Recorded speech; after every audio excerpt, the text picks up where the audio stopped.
Hi, and welcome to the Paranormal Peep Show with myself, Neil Geddes-Ward, and Andy Chaplin. Andy, are you there? I am indeed. Hello, Neil. How are you doing?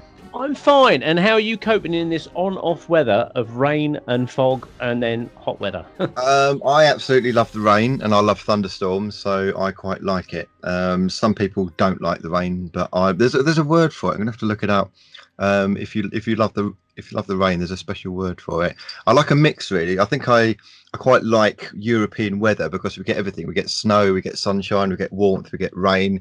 I think it'd be quite boring if we lived in one place where it's just one weather all the time. Well, that's true, actually, because you was talking about on your Facebook about India, the temperature's continually soaring. Oh God, yeah, it's about 40 degrees out there. Yeah, yeah. Now, I've been to India. I've been there twice, and I was in there both times around the same time of year, which was October/November. And so you have it in your head, certainly coming from the UK, that it's going to be fairly cold, but you just get out there and it's still hot. And apparently the hottest time of year they get, from what we were talking to locals, it gets really hot from about January onwards, because they're slap bang right on the equator and they just don't get any variation of that hot weather. It's constantly on them. You know, even when it's the humidity that's the killer. So you can be in somewhere like Las Vegas and be okay because it's kind of dry heat, but when you get the humidity with it, somewhere like Florida, or if you're in Asia, the monsoon season, that could be quite difficult actually. There's some places apparently in Thailand and Vietnam that literally, if you're sweating, you go and have a shower and you come out and 20 minutes later you're sweating again. So unbearable. I hate that kind of humidity. I don't like that. Yeah, I must admit, I did kind of dread it, but I'm kind of glad that I came back to a bit of cold weather actually after like 2 weeks of really hot weather and sweating it. So yeah, we've got a bit of a UK mini monsoons going on at the minute. Well, we've got a storm, and they keep naming these weather patterns, don't they? I've forgotten what the storm is, but it's probably Keith, or I don't know, Mildred or something. It's crazy. Georgia Mildred. Yeah, I mean, I just kind of think, how far does it go? I mean, do you call it a puddle, Nigel? A gust of wind? Is it Gary? I don't know. Is it Matthew, the slight dew on the ground? Where do we draw the line with that kind of politically correct weather now, isn't it? Transgender in weather, so it's constantly changing. Do you know? I came across a report in France where the French education system, I get this, they're banning the use of mother and father, and they're using kind of neutral gender pronouns for this. This is a country that gives male and female attributes to inanimate objects. That's right, they do. So you could call a chair and a table he or she. That's fine, la, whatever. But you can't call mum and dad mum and dad, because that's politically incorrect. Madness. Yeah, that is really crazy. Where will it end? Anyway, the matter in hand for tonight's show then. Slight different format for everybody listening. Normally we go on for 2 hours, but tonight we got a slightly different format. We was hoping to have a guest with us tonight, Philip Kinsella, one of the other Paranormal UK radio hosts, Twin Souls Radio. He presents with his brother Ronnie, but unfortunately Philip's not feeling too great tonight, so he's had to withdraw from tonight's recording. So hope Philip will get better soon. We send you all our best wishes from the Paranormal Peep Show. But we do have our other guest, which is Ben Emlyn-Jones off the HPANWO radio station. Are you there, Ben? Hello, Neil. Hello, Andy. Yes, I'm here. Thanks for inviting me to the show. I'm not too well. I'm not too well, actually. I'm not like Philip, though. I mean, I'm just been under the weather for the last few weeks. I don't know why. I'll find out. But it's good to be on the show. Thanks for having me back. Thank you for coming. It's great that you're always a bit of a regular contributor. People are starting to know your name on this station, which is good for you because it also promotes your station as well.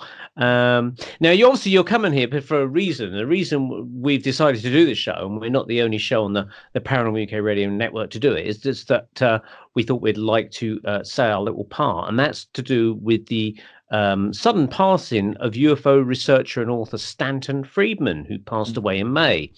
And both Philip and Ben have both spoken to him, although he's based in the United States. He was based in the United States. I think he was native Canadian, wasn't he, Ben? Yeah, he comes originally from California, USA.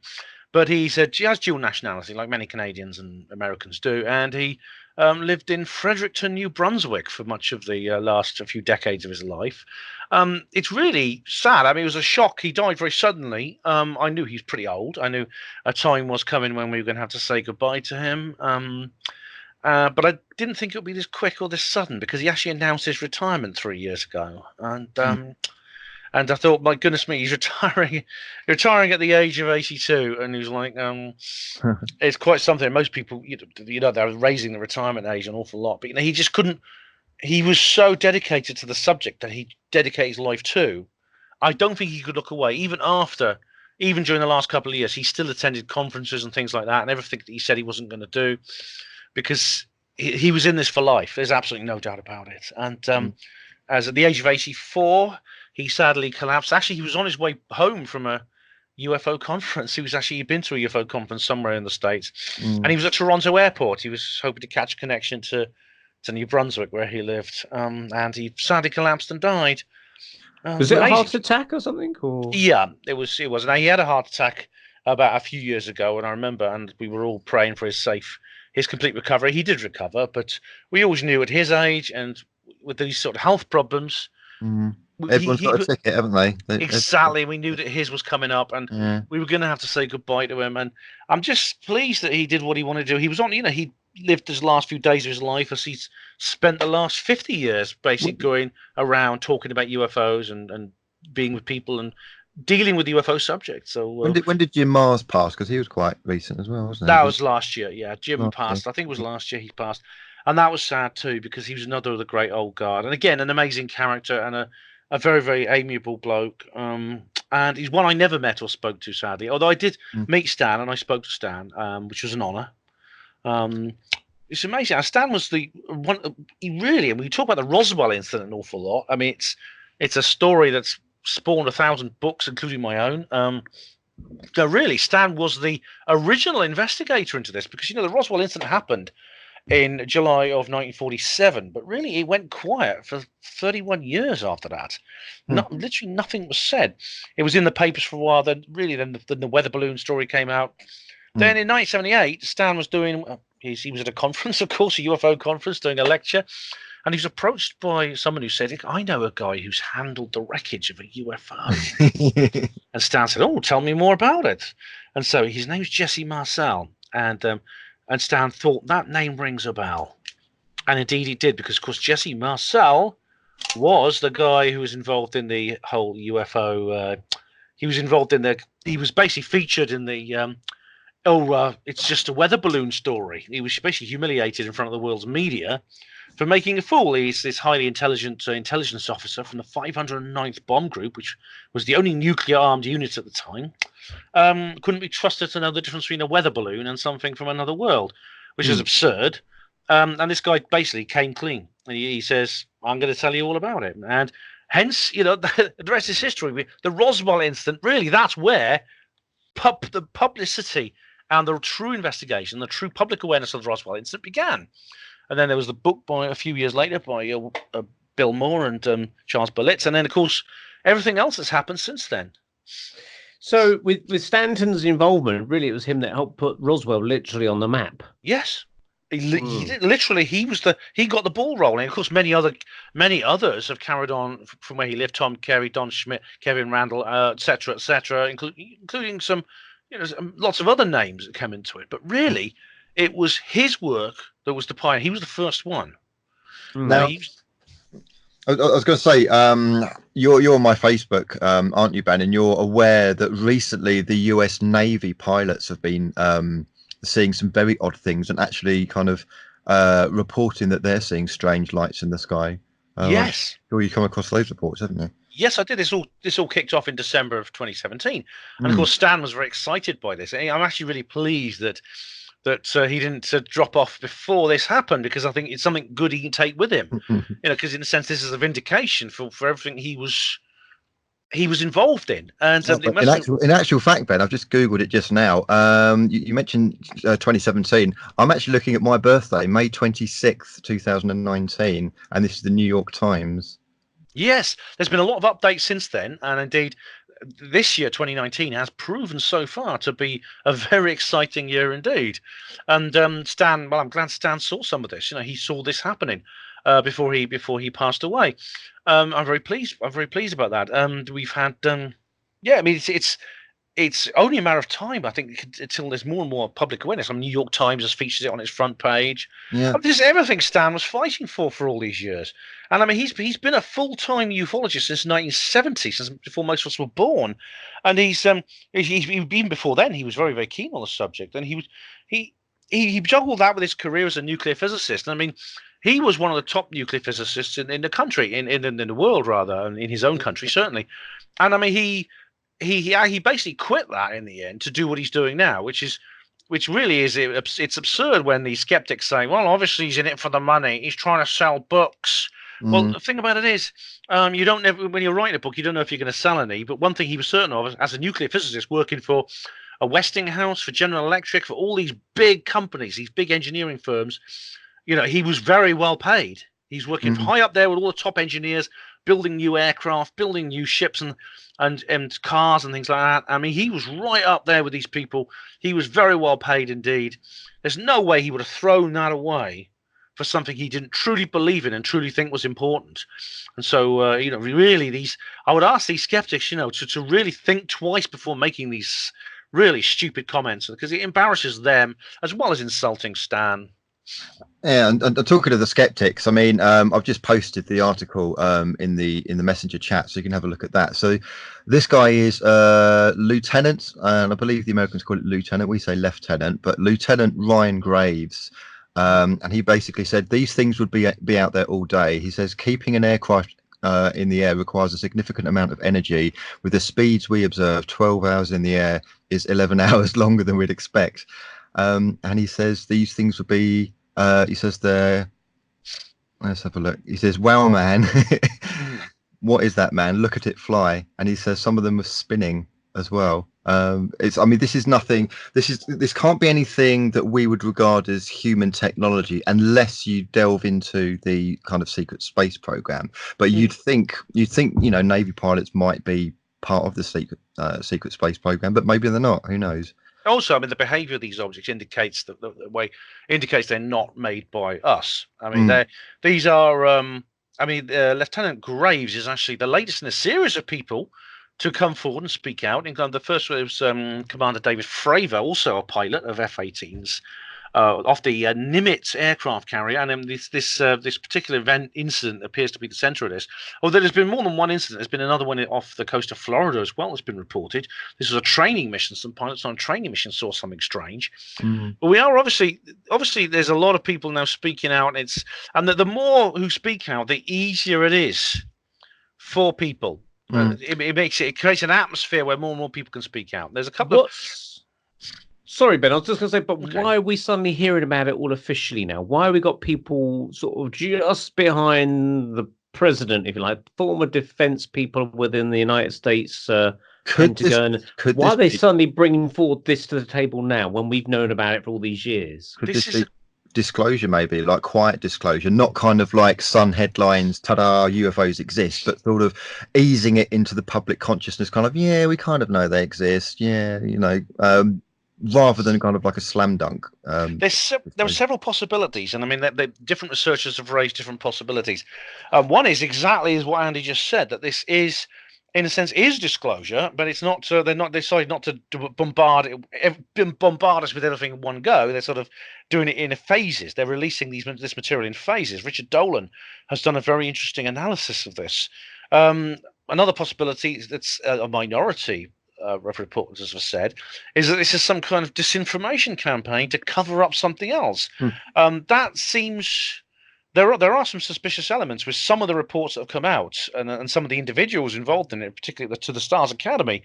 But what do you think they'd be covering up? So what would this be to cover? That's the question. I mean, that is the big question. And I mean, in a sense, this is a question that I've addressed at earlier instances like this. Especially several other supposedly fake things that have come out. If this is supposed to be covering something up, what is it? What and why?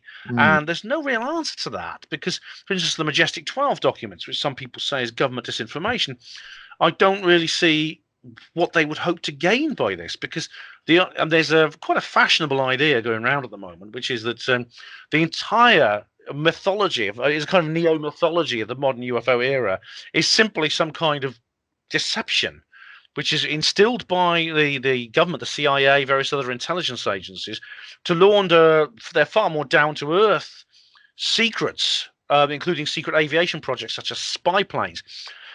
This is an idea that's proposed by people like Mark Pilkington in the book Mirage Men and the film that comes with it.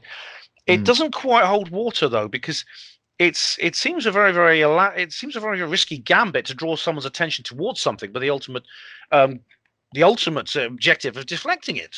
I mean, I don't understand this. I challenged Pilkington on this once, and I said, well, how do you explain Bob Lazar then? I mean, is he disinformation? And Pilkington just said, I'm not going to discuss Bob Lazar because I don't mention him in my book. I said, right, well, unfortunately, see, so there's a lot of holes in this theory, and I'd apply this same criteria to the latest the latest release that have come out. And again, I don't see how this could be really any form of disinformation. There are some strange elements. For example, some of the video. The videos weren't published official. They're not official U.S. government publications. There's John Greenwald of the Black Vault has found that out. They are actually they were given to the TTSA by somebody who then they themselves have a kind of brought out a cropped version of it. So that's a bit odd. I don't know exactly why they're doing that. However, the Pentagon just recently, this is essentially an answer to that. So a serving officer at the Pentagon has just recently confirmed that the Advanced Aerial Threat Identification Program actually does exist.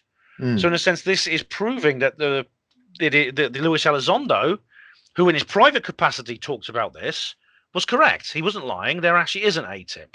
So now that's an extraordinary new development. And who's that Canadian foreign minister who came out and said that basically UFOs exist as well? Paul Hellyer.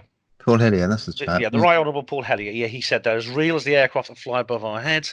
Yeah. And again, he had a background in, like Stanton Friedman, he had a background in engineering and science. He was a Minister of Defence for Canada, as you said, for a number of years. In the 1960s, I believe. Now he's still alive. Now he is about 96 or 97, and he's still alive. And he's writing a book actually. So let's.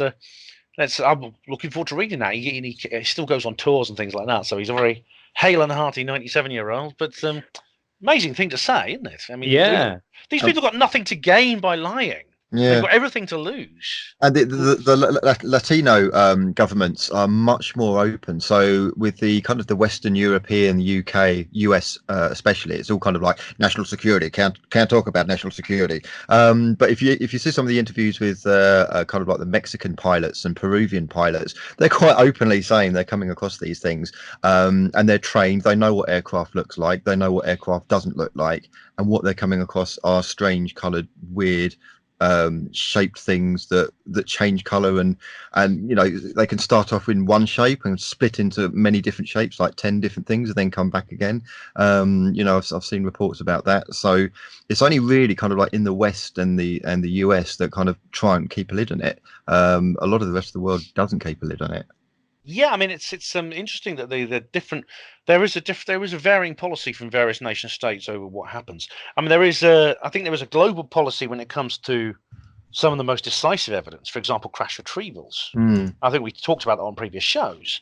But there's absolutely no doubt. I mean, to me, I mean, this last year, after a rather disappointing 2018, where everything seemed to stagnate rather, and I wondered where it was going to go.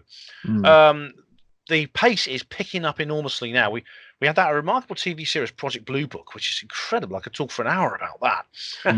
You know, and then at the same time, all this material started coming out, and I thought, what's going on? It's incredible that all this is coming out. I mean, there's been a new release just within the last few days, which is the Wilson Notes, which is a rather very interesting document. Actually, it was released by someone in Australia, but it refers to someone who was a long-term scientist working for the National NIDS, the National Investigation of something, Bob Bigelow's organization, and he had a meeting with a top military official from the Pentagon, the deputy director of the Defense Intelligence Agency, and they speak quite openly for over an hour about crash, saucers, things not made on this earth.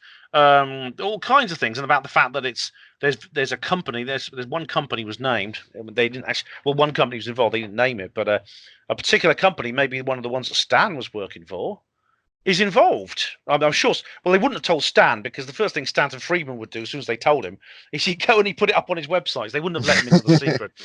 But it's pretty obvious that this cannot be. I mean, this is the kind of smoke where there has to be fire. There's no other alternative. There has to be something real buried underneath this, and it seems to be coming closer and closer to the surface. Now, once that happens, I mean, it's maybe the unthinkable, and what I always thought was possible, maybe impossible, that is, willing disclosure will actually take place. In which case, I mean, we enter literally a new era. Incredibly exciting. This is, I was going to say, this surely must, all this information that's now coming out must be making skeptics a little bit hot under the collar. Oh, they most of them are keeping quiet about it. I mean, they just really don't have an answer for this.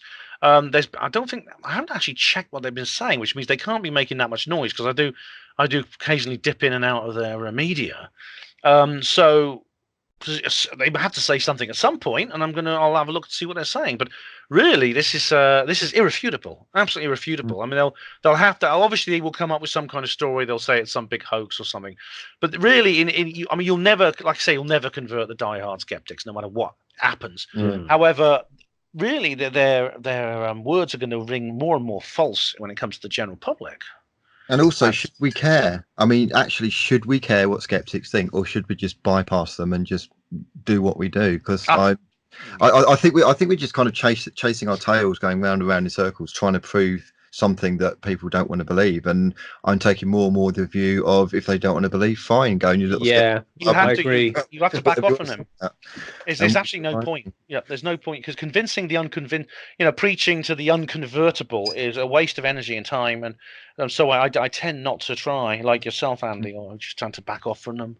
No, Now you mentioned Bob Lazar earlier on. Now it's interesting that Stanton had a bit of a skepticism about Bob Lazar, interesting enough, wasn't it? This is one thing where Stan really took a very strong stance. I think it's his biggest major error, actually. I mean, no one's perfect, no one's perfect. He was absolutely convinced that Bob Lazar was just making everything up. Because he said that a lot of Lazar is mostly to do with Lazar's backstory. For example, Lazar gives a summary of his education, which includes places such as the Massachusetts Institute of Technology, which is a very prestigious school of engineering. He also studies at the California Technical Institute of Technology, rather. And it's true, Lazar did some strange things, like, for example, none of his classmates seem to know him, which is odd. I mean, Lazar said, I went between this year and that year. Stan went and checked him out. He tracked down his people who were in the same year. None of them remember him, which is odd. At the same time, there was other researchers have dug up people at Caltech, particularly, who do remember Lazar. And there's even also some reports from, because he worked at Los Alamos National Laboratory. Now, Stan again said this wasn't true. Yeah, there's distinct evidence, a lot more evidence that Lazar was at Los Alamos. This is a highly secretive part of the military-industrial complex. For example, there's actually a payslip or a tax return with his name on. There's a phone book with his name on. He's actually reported on the in-house newspaper. There's an article about him. And now, Los Alamos does not recruit school leavers. You would have to be highly trained to get a job there. And so therefore Lazar did have some form of education. And I mean, there's other people who've examined his witness testimony, and they've said that he's passed polygraph tests. So I think this is one error Stan made. It's probably his biggest error. But like I said, even Homer nods. Nobody's perfect. Now I've actually got a little, not exactly a story myself, but I actually tagged both of you in. I'm not going to name her, but there's a friend of mine on Facebook who's actually had some UFO activity quite recently in the past few days. I don't know if you saw my tag with that, but basically her story is she lives in Southampton, and she was this is quite interesting. She got the compulsion to wake up in the middle of the night around about 2:30, something like that, and go and look at the moon. And she says that she looked at the moon and she saw what can only be described as a cluster of orbs flying in formation towards the moon. Kind of, it was either north to south or south to north, whichever it was, but that sort of direction. And this is kind of like the Southampton area. Not only that, but she's taken some photographs of it. I'm going to paste this for you guys. Obviously, we're not going to name her because she's not actually given permission. So we're not actually going to name her, but have a look at those, and that's what she's recorded. And this has happened kind of over a succession of 2 or 3 days. The same thing has happened. She's kind of looking up at the sky after a compulsion to wake up and go and look at the sky, and she's seeing these clusters, and she says that they're moving far faster than normal aircraft. And they just don't look like normal aircraft. She's also got corroborating witnesses. So she's got a friend of hers who's also out and has also started seeing things as well. Her literal post is, if you're a sky watcher in Southampton, look up now, north to south. Oh my god. Oh my goodness. Right. Unfortunately, the link doesn't seem to work. Maybe it could be this could be the old hang on, it's because I'm not logged in. So okay. It could be because I'm not logged conspiracy in. there then. No, well, it might not be. I'll just see if it works in this one. But I mean, there are more and more people obviously are having these experiences. They're seeing stuff. And it's like, I see it now. Yeah, I can see. Yeah. Yes, I can see this. I know this lady. Actually, I know her. No, yeah. She is she's actually a contactee, and she's actually reported several very strange experiences which she's had, and so it doesn't surprise me because she often has this kind of these kinds of experiences, and so. Scroll down and look at some of her coloured ones. There's some very odd ones. There's some red and green ones. Now I know what the skeptics would say, not that I really care what they say, but they're going to say, oh, red and green, that's going to be aircraft, the aircraft lights. Well, red and green would be on either tip of the wing, whereas what she's taken is a big red orb and a big green orb, so there's not red and green together, they're separate, which doesn't make sense. Very odd, very odd. That's I mean, she's obviously an experienced sky watcher, so she knows the sky. Once you do it regularly, you get to know what's up in the sky. And most people who make mistakes when they're sky watching and see aircraft and other things, it usually tends to be in the early on when they first start. Yeah, because most people just don't look at the sky, do they? Most people just bottom of life, don't they? Yeah, they look down at their ground. They look down the ground. They don't even bother. So when you start looking at the sky and you're not used to it, it kind of it can be something new. Also, if she was getting woken up in the middle of the night, it would suggest that that's the time when planes aren't actually flying out of Southampton Airport or anything like that. Well, yeah. Again, that's and not only that, it's can we really realistically pinpoint it down to coincidence that she just so happens to wake up, just so happens to be having a compulsion to look at the moon, and it just so happens that when she does, that's when she sees the cluster. I'd like to see the skeptics blow that one out of the water. Really, it's I mean, they will come up with something, and the imagination skeptics actually shows absolutely. We see what we want to see in the sky. They have an ability. They have an ability to concoct reasons. I mean, unbelievable reasons in some cases to explain anything. Now, if they can explain the Rendlesham Forest incident as a lighthouse, they can explain this lady's experience. They can explain anything, basically. And they could say, if a UFO landed on the proverbial White House lawn, they will literally say, oh, it must be Baron Trump's birthday, and that's a bouncy castle. And if they say, well, his birthday's not till next year, oh, yeah, but they thought they'd get in there and have the party early, or something. They'll come up with something. A practice party, yeah. Do not expect everyone to be convinced by anything at all. With the science that Stanton had behind him in his research, that must have given him a lot of credibility because he just wasn't your average UFO researcher. He had a nuclear physicist kind of credentials. So that must have stood him in good ground. I mean, I remember reading one of his books, Flying Saucers, the Science of Flying Saucers or something like that, where, there was lots of questions where skeptics would say, well, how can they get from there to here? And I can't remember the answer he gave, actually, but I remember he talked a thing about the hot potato scenario about UFOs making sudden stops and then turning left and right and things like that. And he said, technically, it is possible to endure that kind of force because he said it's like a hot potato. You take it out of a microwave, it's hot for a second, you can hold it for a second before it gets too much, and then you have to drop it again. So he's saying that your body can stand those kind of G-forces for a second or two, and then it alters. But maybe that's his interpretation of maybe how they worked. But obviously, other people say that the occupants of UFOs don't actually feel anything at all anyway. What sort of thoughts do you have on that, Ben? Oh, he really was in very, very good standing. He was a very respectful character because of his scientific background, which is unusual. I mean, it's totally, it runs completely 90 degrees to the stereotype of the guy with the woolly hat and the anorak standing on a hillside at night with a camera, looking at cameras and telescopes. No offense, Winkeech, but that is the stereotype, isn't it? You've got to have a thermal flask as well. Exactly. The thing is, Stan didn't fit into the stereotype, and this made him also. This didn't only give him an additional credibility; it made him an excellent speaker, an excellent lecturer, and explainer, and the ability to, because he had the common touch. He could put these things into non-technical terms. Use simple language for laymen and things like that, but it's obvious he knew what he was talking about. I mean, the debates he did with people, and that he with Philip, the ones particularly like with Philip J. Klass, with Michael Shermer, and with Andy what's his name, Bill Nye, and these people, they're incredibly entertaining to watch because he completely and utterly eviscerates them. He eviscerates and disintegrates them almost effortlessly. And these are the noisy negativists, as he calls them.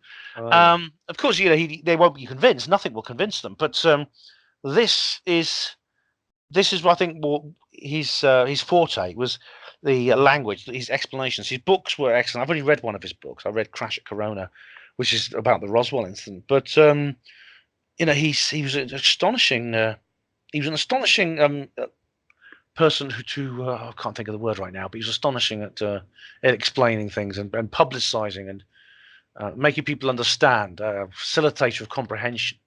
Did he have any formidable experiences himself, like really kind of unexplicable, beyond kind of like weather balloons or aircrafts or mysteries, but actual, full-on triangles with weird flashing lights and that? No, he didn't. And there was a very bad obituary published about him by the Daily Mirror, where they, in the title, it said a ufologist dies who's never seen a UFO, and that was in the headline, for goodness sake. And I thought, what an awful thing to say. I mean, how stupid is that? It's a bit crass. It's disrespectful, and it's a cheap shot. But it's what you'd expect from the fake news. They're going to say things like that. So I wasn't surprised. I mean, there's been a much better, far better, more respectful tributes have been paid to him from within the UFO community.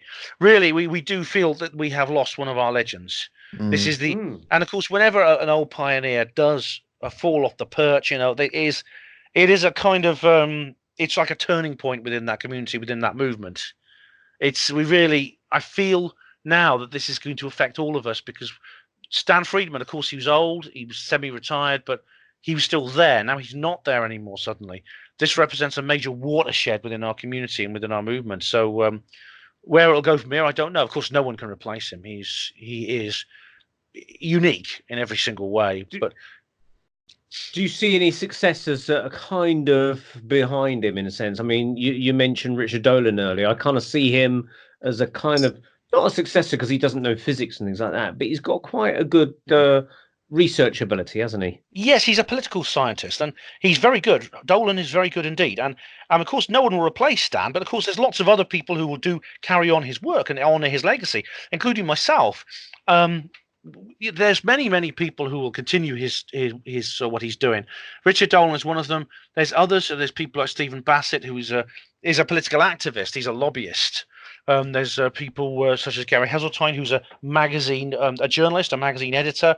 There's everyone in their own way is, in a sense, picking up the baton which Stan has now dropped.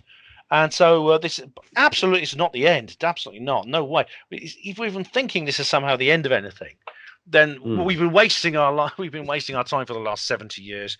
And of course, we haven't been wasting our time. Stan was a much better teacher than that. And there's no way that he would have kept all the eggs in his own basket. He has inspired and educated an entire generation of successors, and I think that's we'll see that more and more as things go on, and especially as these revelations come out, his name is going to become better known. I think it's interesting that he almost became a researcher accidentally, because I seem to recall a story where he said that he was in this book club many years ago, before the internet ever came along, before Amazon was ever a thing. you had to do mail order, and you'd get a book list through, and he ordered a few books, and I think he said that he ordered this old paperback of Flying Saucers Are Real or something like that, because if you ordered a third or fourth book in this deal, he'd get free postage. So literally said, just to get the free postage, I thought, I'll have a Flying Saucer book to get the free postage, and he actually read that and was really taken with it. And that's the whole thing that steered him down into UFO research. So I thought that's an interesting story. Oh, that is amazing. That's an amazing story. I mean, of course, UFOs Are Real by Donald Kehoe is an absolutely seminal book. And it's inspired many, many people. Major Donald Kehoe, he went out on a limb really in the very beginning of the UFO era and spoke out about the whole subject. And of course, Stan was one of the people who he, I think, created in a sense. So now we've left, Stan's now left us, and so like you said, there's other people there that are good contenders to take over from him, and he's left us almost at this pivotal point where we're getting all this information now coming through, possible hints of disclosure, certainly exciting things that we'd never had before. Where are we going to go next with it, do you think, Ben? Oh, I mean, I really couldn't say, but it does seem there's something fateful almost about the timing of his passing, because as you said, I feel we're now entering a really exciting era where almost anything could happen. New information popping out all the time. I don't know exactly where it's going to go, but it does seem like almost like the timing of his passing. It's almost like he's done what he came to the earth to do, and now he has to move on. It's almost like that kind of feeling about it, as if he's not needed anymore. Now he can have a real rest. Now you actually, for the second half of our show, as I mentioned at the beginning, we've got a slightly different format tonight. We've Ben has kindly allowed us to use an interview that he did with Stanton back in 2013. Was it, Ben? Yes, that's right. Yeah. So Ben's HPANWO radio show, Ben was fortunate enough to manage to get Stanton on his show. Now, how did that come about, Ben? Oh, it's very interesting, because this came at a very interesting time. In fact, this is a very important interview that Stan gave, because this was during the citizen hearing in 2013, which is organised by Grant Cameron, Stephen Bassett, and several other people, where they basically it was like almost a repeat of the original 1969 Condon Committee and the hearing that followed that. 1968 rather. Yet this had lots of updated information since then. Now, of course, the US government didn't carry out a hearing of its own, although it probably will soon now. But it's what they did was they got together some former members of the US Congress. These are elected officials that are now retired and are left, and they got them to carry out a facsimile of a congressional investigation at the National Press Club in Washington, D.C. And it went on for a whole week. All the witnesses, all big witnesses were there. There was people involved in the Rendlesham Forest UFO case. There was Captain Bob Salas was there, and many other people. The omnipresent and inevitable Nick Pope, of course, and one of them was Stanton Friedman. And I did a series of radio shows. I thought this was so important. I did a series of radio shows where I interviewed several people who were actually involved in the hearing, and one of them was Stanton Friedman. I just emailed him and said, "Look, I'm doing these shows. I'd love you to come on the show." He answered back, "Yeah, sure, it'd be great." So he gave me his phone number and got onto Skype, and we recorded a little interview, which you're about to play. And it's a very, very interesting interview, and it was great to talk to him. I met him as well a few years later it was actually last year at the UFO Truth magazine conference. Or the year before, 2017 UFO Truth magazine. He came to Holmfirth. He did, yeah. He spoke there, and I met him. It was lovely to meet him, and he did a really, really good talk with Gary Hasseltine. And again, it's an amazing honour to have such a magnificent giant of a figure within our community to appear at the conference, and as it was to have him on my show. Because Philip, who was going to be on tonight, he met him out in America, I believe, at a conference, along with the other lady that's I think it was a nephew of Betty and Barney Hill. Sorry, the niece. Kathleen that's it. Because they had written a book together. He had helped her write a book on their case, which was initially the interrupted journey of their encounter coming actually out of Canada I believe, back in, was it the early 60s or something? It was 1961, and they would actually been to New Hampshire. I don't think they'd been all the way to Canada, but they were on holiday. This couple, they were driving home to their home in Portsmouth, New Hampshire, late at night, and basically they had what could only be described as a classic close encounter of the third kind. Now, this is not. They weren't the first people to have these. Yeah, they're often called the first alien abductees. They weren't, but they were first to be publicised. They were first really to be publicised. Now, Betty Hill had a niece called Kathleen, and Kathleen has become very active in the UFO world. And she's written this book with Stanton Friedman, which is called Captured. And there's it's an important case, which is, unfortunately, they're both dead now. Barney died in the late 60s, just a few years after the event. But Betty lived until, I think, around about 2000, and she never changed her story. She did an interview a couple of years before she died where she told the very same story she had told originally. She stood by what had happened to her and her husband. Now, did Stanton regard that as maybe one of the best cases in his opinion? I mean, what was the best case that he would put on record and say this is the ultimate UFO case? Well, I mean, there were many. I mean, this particular one, with the Betty and Barney Hill abduction, he took very seriously. Otherwise, he would not have written the book. But there were many others he regarded as very important. The Roswell incident, of course. He looked into several others, such as the Virginia incident of 1996, I believe.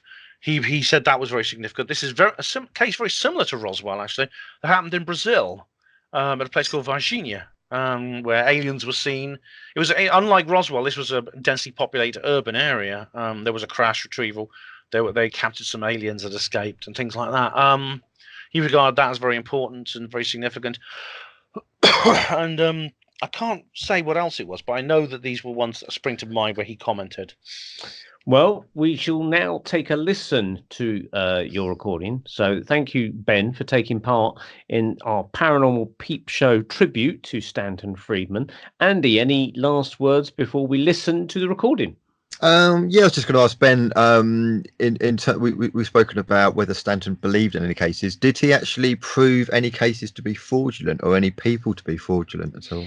I don't know specifically. I mean, the ones that are proved to be fraudulent, you usually find out later on.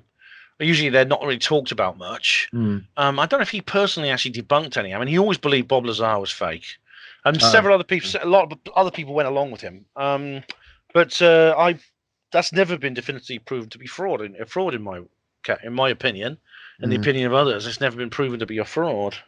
Well, what makes you think that Bob Lazar? Because I don't know either way, and I haven't got a preference either way. But what do you think makes him credible? It's the way the things he says, the way the fact that he's actually not gained anything for making this hoax. If it's a hoax, he would actually gain an awful lot more if he simply came clean and said, "Hey, I fooled the world." I mean, that would be a money spin. That's kind of thing is really, really lucrative, but he won't do it. There's also really the Wilson notes. This new piece of evidence is one of the most important things to come out, which kind of backs up his story. I mean, there's no direct link, but I mean, it talks about a similar scenario to the one he talks about. Interesting. Well, on that note, then we shall say thanks very much, Ben, for taking part in our show tonight. Thanks for having me, guys. Cheers, Ben. We wish you better. Good speedy recovery. We also wish Philip Kinsella a speedy recovery, and sorry he couldn't join us, but I hope he's listening anyway. And so maybe we'll get Philip on at a later time to discuss his research, because he's always welcome. So we'll take a listen now to the interview that Ben did back in 2013 with the late Stanton Friedman. Thanks very much for listening, everyone. Stanton Friedman, welcome to HPANWO Radio. How are you this evening? Oh, pretty good here in beautiful downtown Fredericton, New Brunswick, Canada. Oh, that's beautiful. New Brunswick, I've been looking it up, and it looks like a lovely place. And it is. It's now 11 p.m. where I am, but I know it's a bit earlier for you, isn't it? 4 hours earlier. Yeah, these time zones are a bit difficult to get used to. But now you yourself, are you a physicist or an engineer or something like that? Nuclear physicist, retired, you might say. Because you seem to have quite a mainstream kind of background, before you, alongside your ufology. Well, what's not mainstream about ufology? Well, quite a lot. I worked for 14 years in industry as a nuclear physicist. Little companies like General Electric, Westinghouse, General Motors, McDonnell Douglas, TRW Systems, Aerojet General Nucleonics. My specialty was canceled government-sponsored research and development programs. Not intentionally, but that's the way it turned out. Nuclear airplanes, fission rockets, fusion rockets, nuclear power plants for space and earthling applications. It was all very exciting. I got interested in flying saucers in 1958 when I read a book, The Report on Unidentified Flying Objects by Air Force Captain Edward J. Ruppelt. He was the first Project Blue Book head. Blue Book was supposedly the only U.S. government group concerned with UFOs. That's a lie, but that's what they said. Yeah, we'll get into that, won't we? I read the book. It intrigued me, and my neighbor was even more intrigued than I was. I was young. I was 24, working at General Electric Aircraft Nuclear Propulsion Department. That was not a small program, incidentally. People think it must have been a little paper study. We employed 3,500 people, of whom 1,100 were engineers and scientists. And in 1958, when I read Ruppelt's book, we spent $100 million. That's a lot. At that time, that was a lot of money. Yeah. Very exciting program. I also worked on fission rockets and fusion rockets. And the reason I mention those things is that one of the major objections on the part of the nasty, noisy negativists to flying saucers, you can't get here from there. It's like saying you can't get from England to New Brunswick, where I live, in less than 2 weeks, because that's how long it takes a big ship to get here. Yeah. But you can choose to fly, and it's less than a day. So if you use a dumb old chemical rocket, of course you can't get to the stars. Why would any rational person do that? Technological progress comes from doing things differently in an unpredictable way. And you can get the idea when you realize that Magellan, in 1523, his ship, he didn't make it, but his ship did, took 3 years to go around the world. Well, Nellie Bly did it around 1870 in about 80 days, a little less than 80 days. Getting better. Like Phileas Fogg in the story. Yeah, exactly. And the kicker is, though, the space station today goes around the world in 90 minutes. Yeah, and I mean, back in those days, there were noisy negativists, as you call them, which is a great term, I think. Even when the Wright brothers first flew and they took photographs of their plane in flight, so there were people who said that's fake. That's a fake photograph, and they didn't believe it. That's one of the things. I'm a co-author of a book called "Science Was Wrong." 14 chapters, each of them stimulated by a smart person saying something stupid. It's time for a second volume, but the biggest astronomer in the United States stated that if there was one thing he was sure of, that men would never fly any distance in a vehicle. That was 2 months before the Wright brothers' first flight. Yeah. The British Astronomer Royal, and they've got a lot of stupid things after their names, in 1956 said space travel is utter bilge. What good would it do? Nobody would spend the money. What we need is better instruments for astronomers. And of course, Sputnik went up the next year, and the science that's benefited the most from space is astronomy, of course. Yeah, it's Hubble Space Telescope, things like that. Yeah, all kinds of things. And, there are many, many other examples, medical examples, and so forth. So I'm one of these people who says, show me, give me the facts, give me the data. And what I found is there's 4 basic rules for debunkers. 1, what the public doesn't know, I'm not going to tell them. 2, don't bother me with the facts. My mind's made up. Yeah. 3, if you can't attack the data, attack the people. It's easier. And 4, do your research by proclamation. Investigation is too much trouble. And who's going to know the difference anyway? Yeah, I could think of a few more, actually. It's a bit too big a subject, but I've listed a few more. Yeah, it is an art form, these skeptics with a K, as I call them. It's an absolute art form that they have got it down to. Now, except when they run into people like me, because I've given over 700 lectures in all 50 states, all 10 provinces, and 18 other countries. I've heard all the objections. None of them stand up under careful examination. Exactly. I actually first heard of you when I saw you in a TV show debating a man called Professor Chris French, who's oh yes, he's a very, very well known skeptic in Britain. Now, presumably, I mean, in this case, there's always people don't expect what's going to happen now in the future, like air travel, like space rockets and things like that. Now, UFOs, I think, and I'm sure you agree, are in this same category. Soon, a lot of people don't believe in them now, but the idea that there are beings outside our Earth, outside our world, and they're visiting us is at the moment fringe. But well, it's strange how that is. Now, the SETI community, searching for extraterrestrial intelligence, but it really means silly effort to investigate, is based on the assumption that there's life out there, but they ain't coming here. Yeah. Otherwise, why would you listen with a radio telescope if there was nobody sending a signal? Mm. And so many people say there's life out there, but not coming here because you can't get here from there. You can't stand the acceleration. The governments can't keep secrets. These standard lines. My Skype webpage says error here. I can still hear you perfectly. Can you hear me? Yeah. So we'll just carry on then. Yeah. The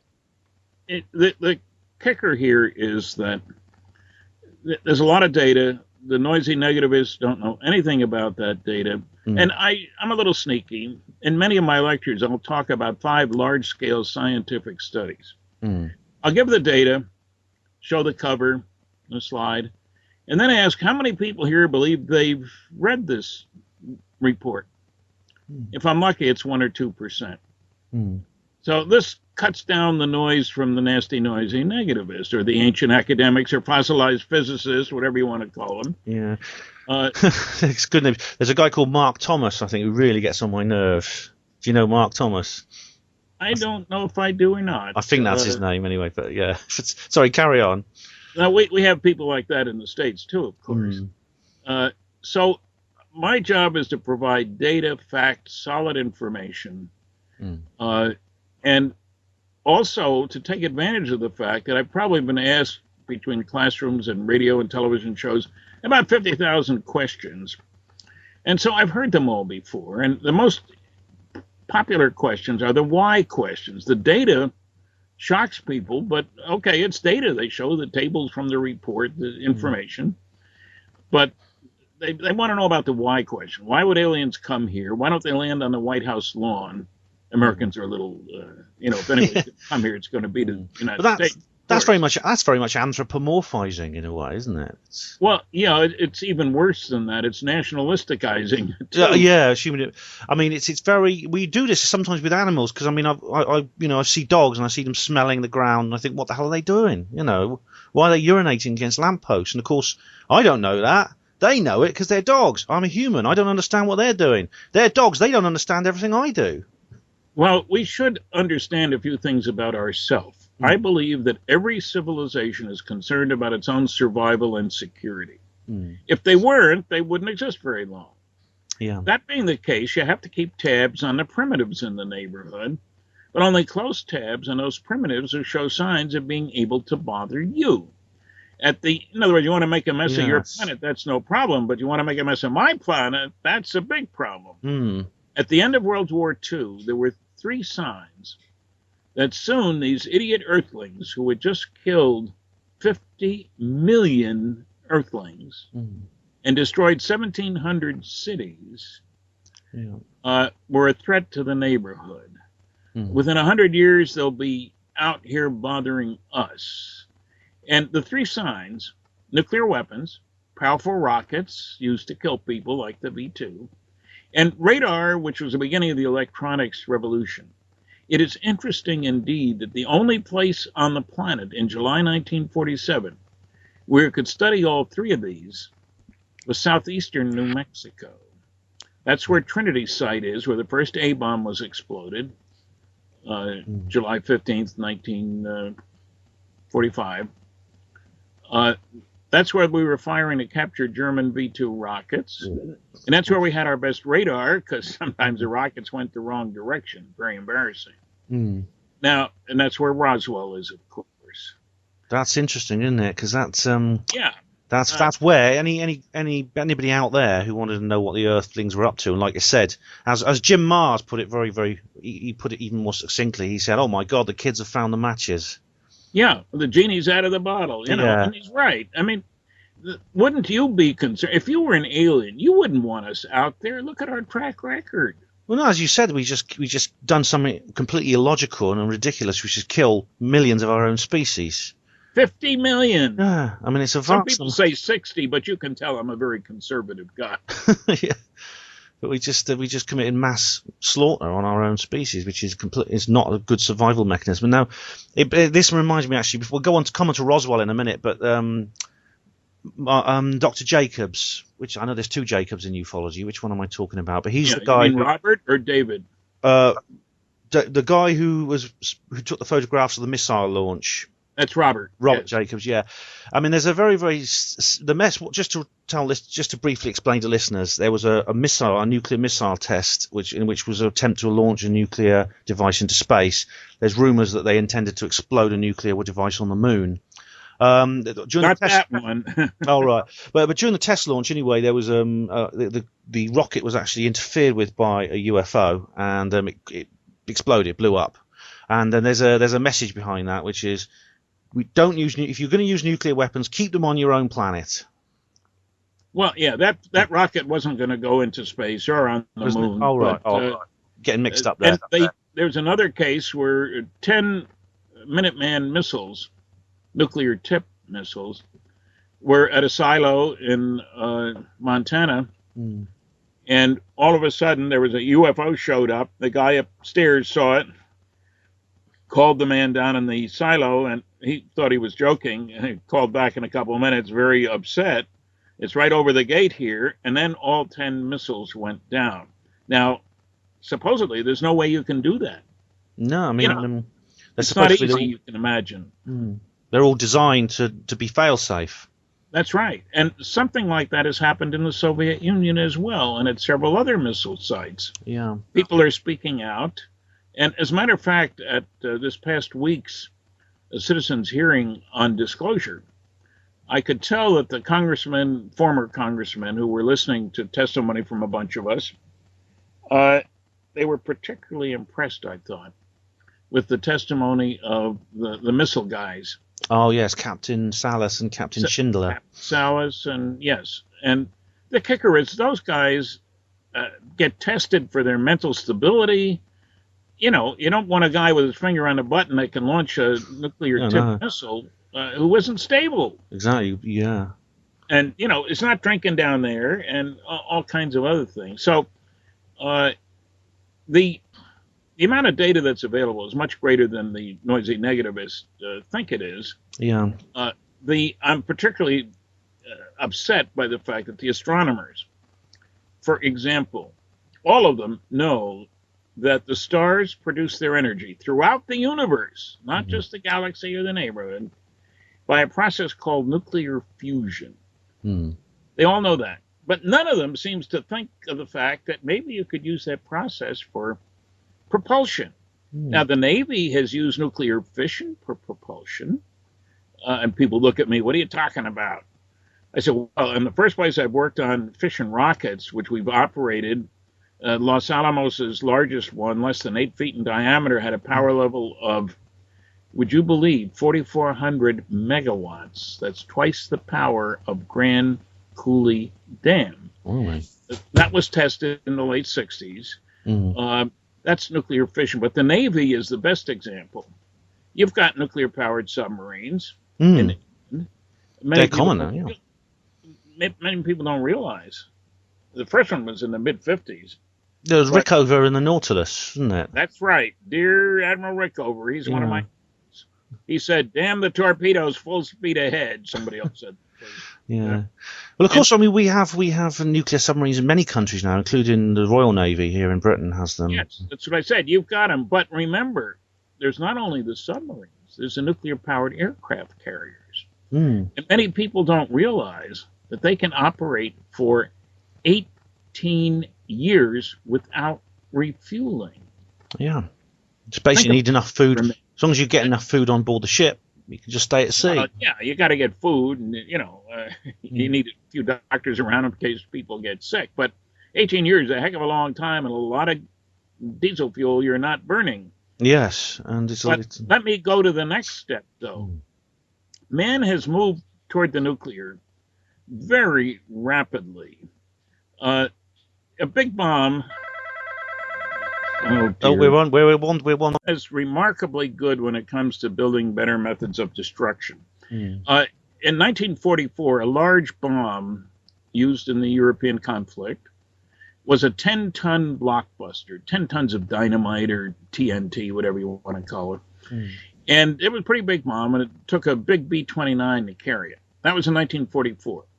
The next year, 1945, our first atomic bomb, our fission weapon, between 16 and 18,000 tons of TNT. That's the destructive power. That's not just a little improvement. Now, 7 years later, we were working real hard, and we used nuclear fusion, our first H-bomb. It was called Mike, incidentally. Oh, that's don't a sweet ask me name. why, because I don't know. But they tend to give Pacific, them names like that, yeah. Tested out in the Pacific, 1952, released the energy of 10 million tons of TNT. But we Earthlings weren't finished yet. The Russians set off one a few years later, over 50 million tons of TNT. Oh, God, that was the Emperor bomb, wasn't it? Oh, they had other names. Yes, that was a good name for it. But it was a horrible thing. Yeah, I mean, but that tells you something about mankind, doesn't it? Yes. And one of the amazing things of the last 60 or so years is that we've exploded over 2,000 nuclear weapons, but none of them on people after those first two on Japan. Yeah. I don't know how we managed it, but... somehow we're still here. Yeah, the point is that I worked on a study of fusion propulsion system, H-bomb stuff, if you will, in 1961, and if you use the right stuff in the right way, you can kick particles out the back end of a fusion rocket that have 10 million times as much energy per particle as they can get in a dumb old chemical rocket. Not 10 times, 10 million times. So anybody with any smarts in industry as opposed to in academia would realize if you want to spend the money, you can build a fusion weapon. Yeah. I mean, and we know you can do that. And a fusion propulsion system for deep space travel. So we only figured out that it was fusion that, made up the energy in the universe in 1938. And already we're at the point where we're using it for massive destruction. Yeah. And so any smart alien would recognize you don't want to let these boys out in the open. No, we're not because the they kind of cannot be trusted. Yeah, we're the kind of the nasty people who live on the end of the street, which everyone crosses over the road to avoid. Yeah, and remember that this year, we Earthlings, or as the science fiction writers say, Terrans, we will spend a cool $1 trillion on things military. That tells you a lot about the people on this planet, doesn't it? That's one of the biggest things we spend our money on is weapons. Of course. So people say, why don't they land on the White House lawn? The president doesn't speak for 7 billion Earthlings. More important, it's a no-fly zone. And who would want to treat us as equals? I don't talk to the squirrels in my backyard. They like nuts too. But I mean, it's this could, if there are creatures out there are beings out there who are investigating this, wherever they come from, the first thing they're going to be keeping an eye on is our nuclear facilities. And I'll tell you something. I mean, Captain Salas and Captain Schindler were talking about nuclear weapons and their own contact with UFOs. I took a photograph when I was on holiday in Scotland. I was just taking a photo of a nice view, and there was a distinct object in the print when it came out. I didn't see anything at the time, but there's a distinct object. Regular HPANWO radio listeners will know about this because I've told this story many times. Now, it was only later I realised that you look down further, and you see a place called Faslane, which is actually the home of the Trident nuclear missile system and the submarines. Yep, and this object is right above them. And I don't think that's a coincidence. That interesting. Yep, it's keeping its eye on nuclear activities. Well, I don't blame them because that's where we're the biggest threat. Yeah, there was a similar incident in 1964 in which somebody took a photograph, and what came out on it was actually an alien in what looked like a white suit. And this was right next to where, well, it's not far from where they designed a missile called the Blue Streak missile, which they were testing at that very moment in Australia. Well, and again, is that a coincidence? Is it all? Are we all crazy? So. No, absolutely not. Nice thing about radiation, you can detect it from a distance with sensitive detectors. You don't need to come up and open it up and check it out, find its DNA or that kind of thing. Yeah. Now, there's a neat little kind of continuity here because you, of course, attended the citizens' hearing that's just concluded, along with last week's guest Peter Robbins, and the week before we had Stephen Bassett. Now, you were actually, I think you may be the only person who was at that citizens' hearing who actually attended the last official congressional hearing in 1968. Is that right? Not quite. I didn't attend. I contributed. They had 6 scientists in person and 6 more of us in writing only. I was one of the latter group, but I was one of the 12 scientists who participated. Interestingly enough, I was the youngest, and I'm the only one who's still alive as far as I can tell. And Hello, Stan? Hello? Hi, Stan, can you hear me? Oh, slight problem there. It'll soon be right. Hold on, just going to try and get the call back now. That's Stanton. All right, we're back on the edge. Just a few technical problems there, listeners. Sorry about that. We've got Stanton Friedman back on the show now. So we were just talking about UFOs and their interference with nuclear facilities. Now, one of the places, like you said, where the first place where nuclear weapons were stored was Roswell Army Airfield, was it not? Well, yeah, Roswell was unique, and I get a real kick out of some Australians who, when they saw the headline RAAF, the capture's saucer, they thought it meant Royal Australian Air Force, and they tried to give me it does, doesn't it? Yeah.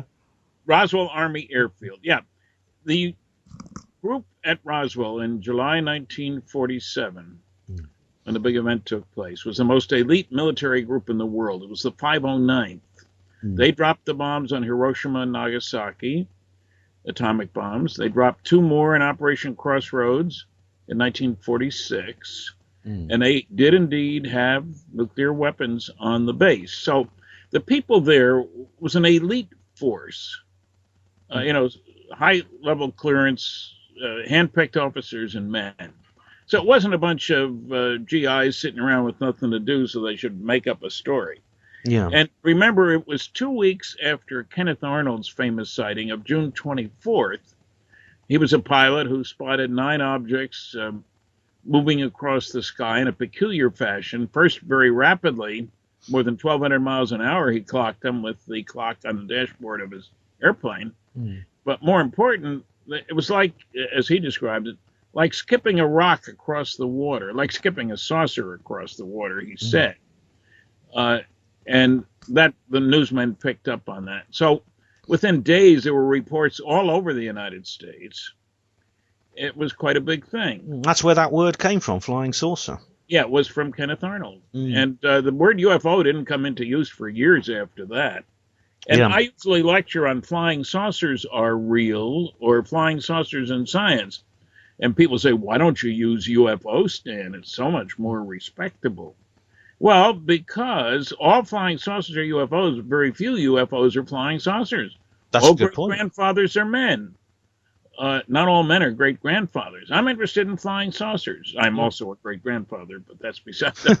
Well, a UFO, of course, is just something. It's just an object that's flying, which you can't identify, literally. Yeah. That could be a strange kind of kite. It could be an unusual bird. It could be an unusual aircraft. It could be Venus, or all kinds of things. Yeah. I don't care about them. It's just like, because I'm a nuclear guy, I'm accustomed to dealing with things that are Well, a small percentage of isotopes are fissionable. I don't care about the ones that aren't if I'm going to build a nuclear reactor. It's just like a basketball coach knows most people aren't 7 feet tall. But give him one of those and you can have all the midgets you want. You got to focus on what's relevant. All the chemicals that don't cure a disease aren't of much use for you if you're trying to cure diseases. So most UFOs can be explained as conventional phenomena. Okay, having said that, let's forget it. Every large-scale scientific study has shown a substantial number, typically 20%, sometimes 30%, of cases that can't be explained. And some people will try to say, well, it's only 5%, Stan. Well, Blue Book Special Report 14, biggest study ever done for the Air Force, 21.5%. The University of Colorado study, the Condon Report, 30% of 117 cases studied in detail. I find these figures vary depending on who you're talking to, I often find. Well, these ratios. Yeah, they're much greater than most people think they are. Yeah. And in addition, in Blue Book Special Report 14, for example, they did a cross comparison between the unknowns, the only ones we're interested in, and the knowns. They found the probability was less than 1%. The two groups simply do not match, that the unknowns are just misknowns. And the better the quality of the sighting, the more likely to be unexplainable. So there's all kinds of data, but the noisy negativists never talk about that data. Yeah. My University of Chicago classmate, Carl Sagan, said there are interesting sightings that aren't reliable, there are reliable sightings that aren't interesting, but there are no interesting and reliable sightings.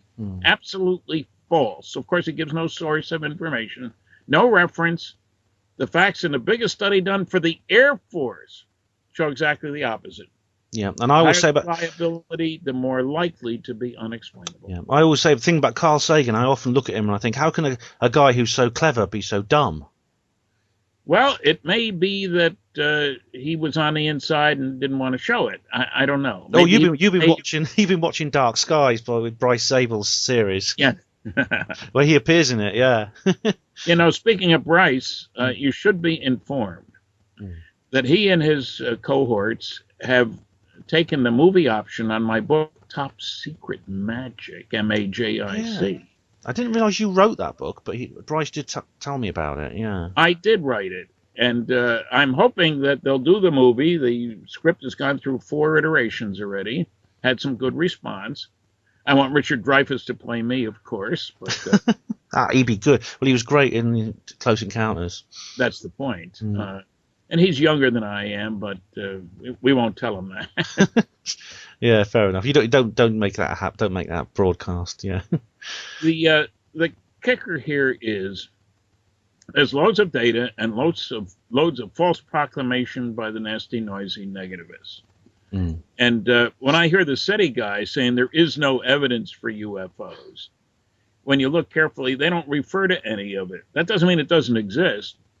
It means they're unwilling to look at the evidence. I mean, and let's face it, you can understand that. Who needs a radio telescope if these guys are coming here? Maybe you need to learn sign language. Yeah, it's I saw a great cartoon of a guy staring through a telescope, a SETI man, and then right in front of him is a UFO, and there's an alien getting out of it. Yeah, of course. Don't bother me with the facts. My mind's made up. Yeah, so I often find it's almost a kind of emotional reaction that these people are getting towards something which it's just something they find uncomfortable thinking about. It's a reality or something they want to face. They don't want to face it. They have some kind of emotional reason for not wanting to be true. There's a syndrome. You find somebody who's a bright person who takes great pride in keeping track of what's important on this planet. And that person also believes that if aliens were visiting, that would be important. They don't deny that. And furthermore, if the government was covering it up, that would be important. However, because it keeps track of what's important, if he doesn't know about them, it can't be real. He would know about it if they were. So there's not going to be any waste of time studying something that can't be. And it's a self-fulfilling prophecy. Yeah. I won't look at the evidence, and I'll be happy in my ignorance. And, that's the way it is in many areas. And as I mentioned in my book of Science was wrong. There are many examples over history. Look, plate tectonics. Took 40 years for the idea to get accepted because everybody knew it couldn't be, although any 10-year-old could tell you if you look at a globe, South America and Africa seem to fit together if you push them together, don't they? Yeah. You know, that's the kind of thing you got to watch out for, the closed-mindedness.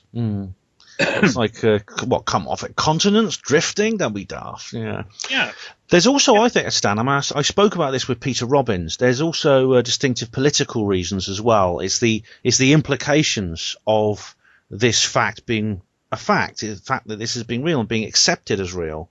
There's enormous implications in terms of our culture, in terms of our psychology, in terms of our political and economic structures. No question about it. And I don't want full disclosure, despite having participated in this last week's discussions about disclosure. I believe there is a legitimate national security aspect here. That I've worked under security for 14 years. If we, or the Russians or the Chinese, have data that they've learned from crashed saucers or observations with instruments of flying saucers, etc., it may be useful in the development of military systems. Yeah. Why should Russia, China, or the U.S. put what it knows out on the table if the other guy isn't going to? The basic rule for security is you can't tell your friends without telling your enemies. Yeah, well, the spies always pick it up anyway, don't they? This is Yeah, I mean, they read the newspapers, they listen to the radio. So if you have to really be careful about not releasing data. That's why stealth aircraft could be developed at a cost of $10 billion in 10 years without anybody blowing the whistle on it. A lot of people involved. And, you know, during World War II, the United States was working on nuclear weapons. Manhattan Project, yeah. Yeah, and to get uranium-235 in a high concentration, you took a uranium hexafluoride gas and you pumped it through nickel screens, I'll call them, barriers, and the lighter one goes through more quickly. And by the time you get to the other end of the facility, it's slightly enriched and you run it back through. Now, the kicker is the building in which this work was done, the gaseous diffusion plant at Oak Ridge, Tennessee, was 1 mile long and was using 5% of the electrical power being produced in the United States in secret. My goodness, yeah. It's impressive. I mean, I've been to Oak Ridge, so I know it's real. Yeah. I was doing radiation shielding work on nuclear airplanes there. And they kept it secret. And they kept it secret. At one time or another, there were 60,000 people connected with the Manhattan Project. Most of them didn't know what was going on. They were instructed, if this needle on this gauge moves over here, turn this dial over here, and, you know, stuff like that. They didn't need to know. That's an important lesson here, Stan, because it shows that, you know, if you know what you're doing, you can get lots of people working on something and keep it a secret. You just make sure that you compartmentalize the information. And like the people who make part of it could be there's people at this moment producing things which they think are designed to open jam jar lids, and they're really bound for Area 51 to. I have another phone ringing. Oh, right. All right, no worries. For example, the stealth fighter was developed, as I mentioned, at a cost of $10 billion over 10 years with nobody blowing the whistle. You guys had a very good example of that at Bletchley Park. Oh, of course. 12,000 people working on the decoding of the German codes, you know, and the translating and so forth. 12,000. Now, you'd think that at the end of the war, there would have been a big announcement. Look what a wonderful job these guys did. It wasn't announced publicly for 25 years. Yeah. The reason was straightforward. We were reading other people's mail besides the Germans, and we kept doing it. Well, that's interesting. Yeah, I mean, I wouldn't have thought they would have put away an invention like that to one side and says we don't need it anymore. But well, let me give you another example. The U-2 was sent over the Soviet Union to try to find out what was going on. And we kept it secret because we were violating international law. I say we, I'm an American and a Canadian, so both of us kept it secret. Yeah, I expect some people in Britain knew about it too and kept it secret. Well, sure. And finally, the big day came. The Russians kept it secret, incidentally, not for the same reason we did, but because they didn't want to admit to their people that they couldn't shoot it down. When finally they did, then they went public, and we denied it. And then finally Khrushchev showed the pilot, Gary Powers, and the U-2 aircraft and the camera. And I will give President Eisenhower credit for saying, yes, it was a spy plane. We need to know what the Russians are doing, a very secretive society. Well, one of the interesting things is we were working on a spy satellite, the Corona spy satellite. The first one flew successfully in 1960. There had been 12 failures before that. The first one got more information about Soviet installations than all the U-2 flights had preceded it. Now, you'd think they would have trumpeted that wonderful, what an incredible thing they did to find out about that. It wasn't made public for 35 years. Right, well, there you are. And then you've raised another very, very interesting point, which I want to touch on, and that is the budget of the Stealth fighter, where you said the development of the Stealth was $10 billion. Yeah. Now, yeah, presumably, that's a lot of money. Yeah, presumably, you know, when you're dealing with this amount of money, you have to get it from the exchequer into where you want it, and this where it comes things like the black budget come in. Black budget estimated at 30 to 50 billion a year. That's a lot of money. You could do an awful lot with that, definitely. Yes. And, of course, there's missing money. I mean, Donald Rumsfeld on September the 12th, 2001, happened to mention that he dropped his wallet, or it's gone down behind a radiator. What was it, 3.8 trillion or something? How was it, 1.8? Well, it was a lot of money. It was over, it's trillion something, which is a massive amount of money. Trillion, you know. Can't find it. Sorry, folks. Yeah, I mean, it's just, I mean, there's all kinds of ways where they could fund whatever they're doing with UFOs. Now, we should actually come on to the UFO subject. Now, we've mentioned Roswell, we mentioned the 509th Bomb Squadron. What exactly was the Roswell incident? What happened in Roswell in July of 1947? Well, let me tell you how I found out about it. I was giving a lecture at Louisiana State University in Baton Rouge, Louisiana, supposed to do 3 interviews at the local television station. I did the first 2. The third reporter was nowhere to be found. This is 1978, well before cell phones were everywhere. Station manager's giving me coffee. He's looking at his watch. He's embarrassed. He knew the people who brought me to the station from the university, and he wanted to get the interview. Out of the blue, he says, you know, the guy you ought to talk to is Jesse Marcel. And brilliant investigator that I am, I said, who's he? His answer changed my life. He handled the wreckage from one of those saucers you're interested in when he was in the military. What? Blimey, that is quite... Yeah, kind of a shocker. And I said, what do you know about him? He lives in Houma. I didn't know where Houma, Louisiana was. I've been there since to talk to Jesse. He's a great guy. We're old ham radio buddies. You ought to talk to him. The reporter showed up. I had a busy day the rest of the day. The next morning from the airport, going on my next engagement, I thought, well, I'll try to call this Jesse Marcel in Houma, wherever it was. Called information, got a number, talked to him.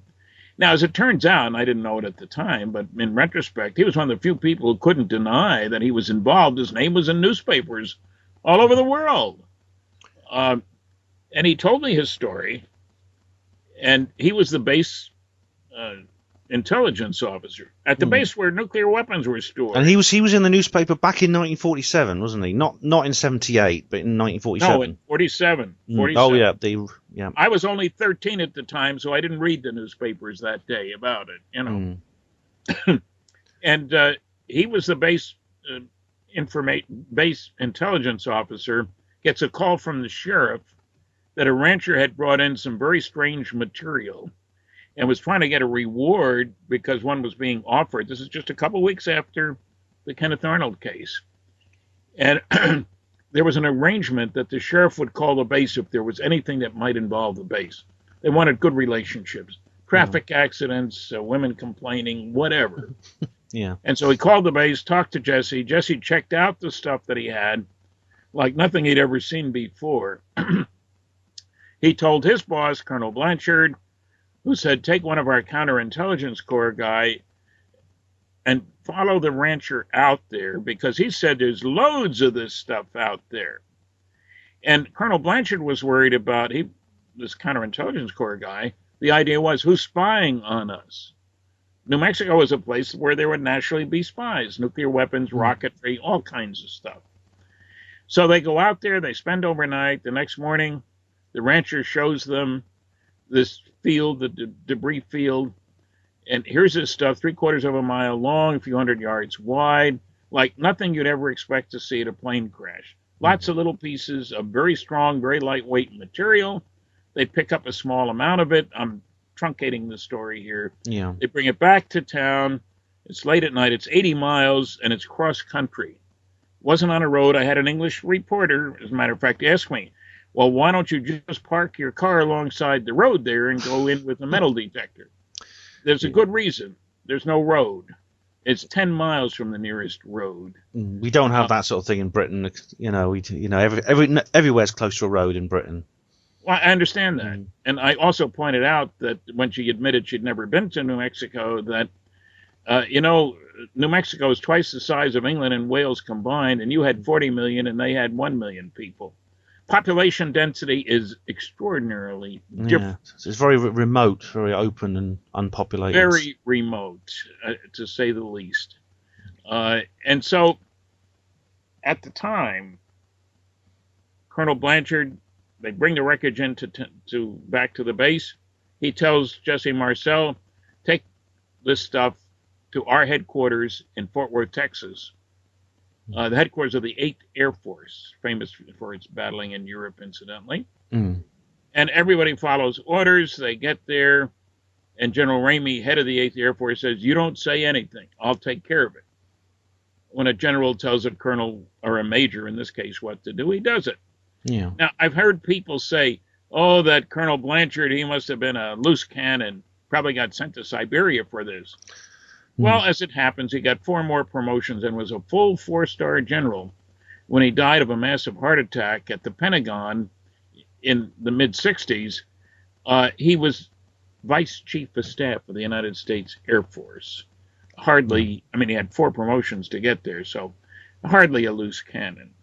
Yeah. So the story, our article appeared in the newspaper because at the morning meeting, Colonel Blanchard tells the base public information officer, Walter Hout, put out a story saying we've captured one of these flying saucers that people have been seeing all over the country.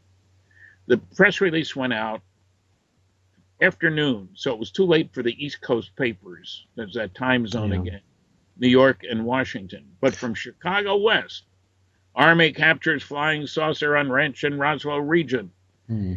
About 4 hours later, from General Ramey's office, a second press release went out saying, General thinks it's radar weather gadget. And they staged a launch the next day in Alamogordo, New Mexico, of a radar reflector weather balloon combination. Said that's what it was.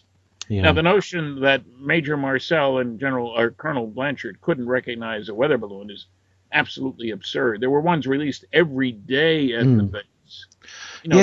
Wind direction, temperature, et cetera, et cetera. Now, as far as Colonel Blanchard goes, I should point out, so he wasn't punished for what he did for releasing that story. No, not at all. As a matter of fact, Blanchard got 4 promotions.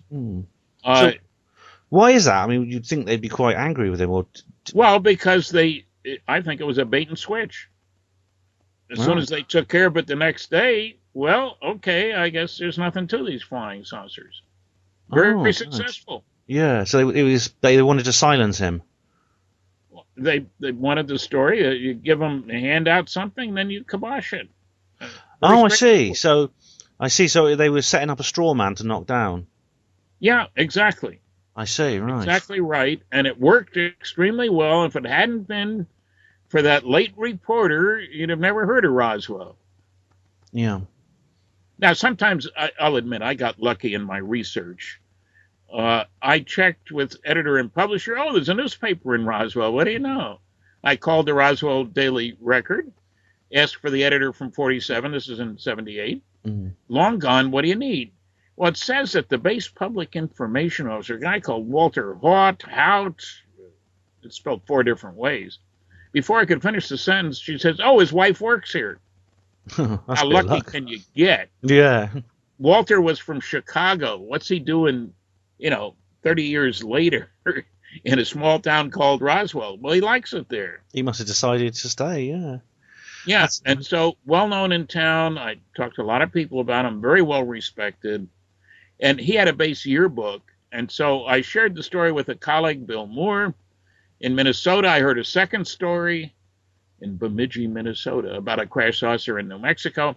And one of your English actors was quoted in the Flying Saucer Review, an English publication still being published. Yeah. A guy named Huey Green. All right. Was quoted in the 50s as saying when he was driving from Los Angeles to Philadelphia, he heard on the radio about a crash saucer in New Mexico. He could pinpoint the date because it wasn't a trip you made very often. His son lived in Canada. And early July 1947, my colleague went to the University of Minnesota Library, Periodicals Department, started looking first week of July. There was a story. Gave us names, all kinds of information. In the next year and a half, we found 62 people. And so basically, the story, since 1947, it just basically been filed away and it was gathering dust in an archive. Well, yeah. I don't know what archives it was in. It was there were about 3 or 4 mentions in the what I'll call the UFO literature. Frank Edwards mentioned it, got all the facts wrong. There's a report on the UFO wave of 1947 by Ted Blocher. He only saw the follow-up story that said there was nothing to it. And there were a couple other places. A Look magazine, a Life magazine special had a picture of General Ramey and his adjutant, Colonel Thomas Jefferson Dubose. But they really didn't give me the full story was not known at all. And I got ambitious. I wondered if Dubose was still alive. I knew Ramey wasn't and Blanchard wasn't. And I called West Point and managed eventually to locate Dubose. He was in his 80s. And he told me, I went to visit him, and I visited him in Florida. He told me, standing 3 feet away, he took the call from General Ramey's boss, giving him 3 orders. Get the press off our back. I don't care how you do it. That's an invitation to lie, I think. Yeah. Second, send some of that wreckage up here today with one of your Colonel Couriers. General McMullen was in Washington. And third, I don't want you to talk about it ever again, not even with your buddy Roger Ramey. That's an order. Do I need to put it in writing, Colonel? No, sir. When a 2-star general tells a colonel what to do, and they're both from West Point, and they both know each other, he does it. He doesn't say, well, I don't think it's nice to lie. He says, how high do you want me to jump? So I was lucky. I'm not lucky. I worked hard to find him. And there's even a DVD out, Recollections of Roswell, with testimony, first-hand testimony from 27 witnesses, almost all of whom are deceased at this time, as you can imagine. Yeah.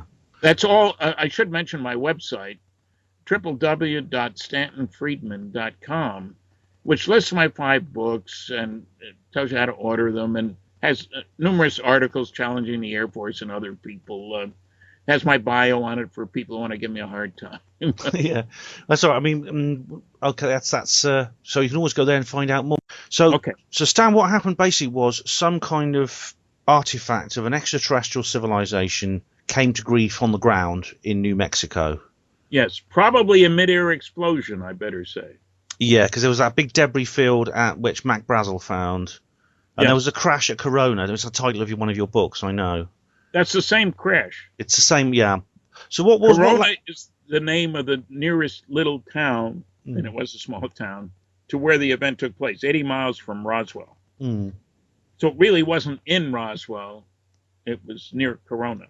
And basically what happened was the government basically salvaged this object. Very quickly. And secretly.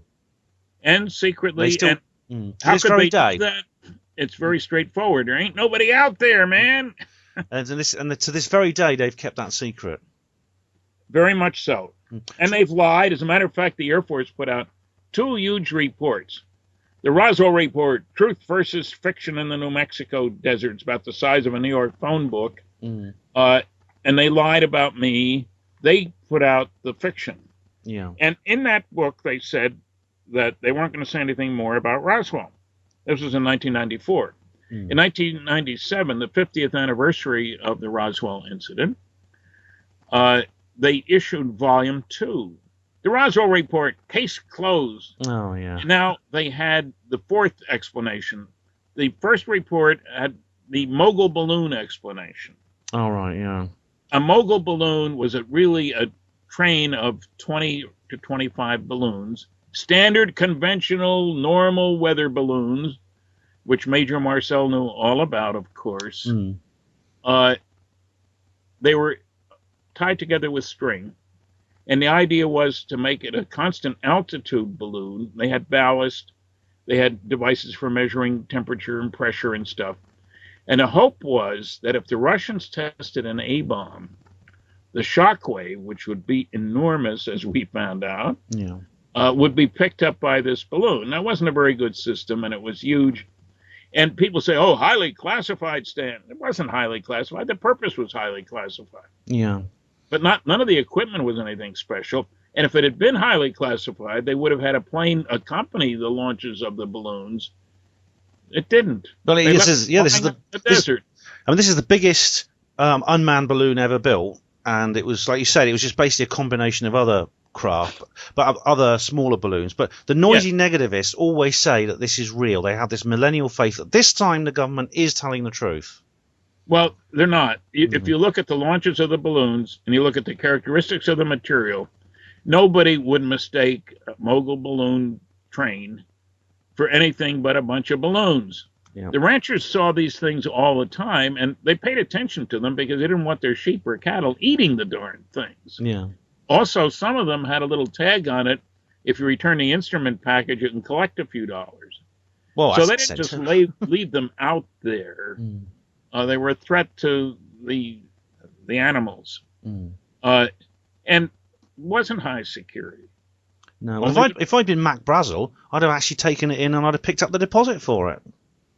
Well, that's probably why he went into the sheriff's office, because the people in Corona, where he had gone to do his normal shopping, were telling him about flying saucers. He didn't have a phone. He didn't get a newspaper, so he hadn't heard anything about them.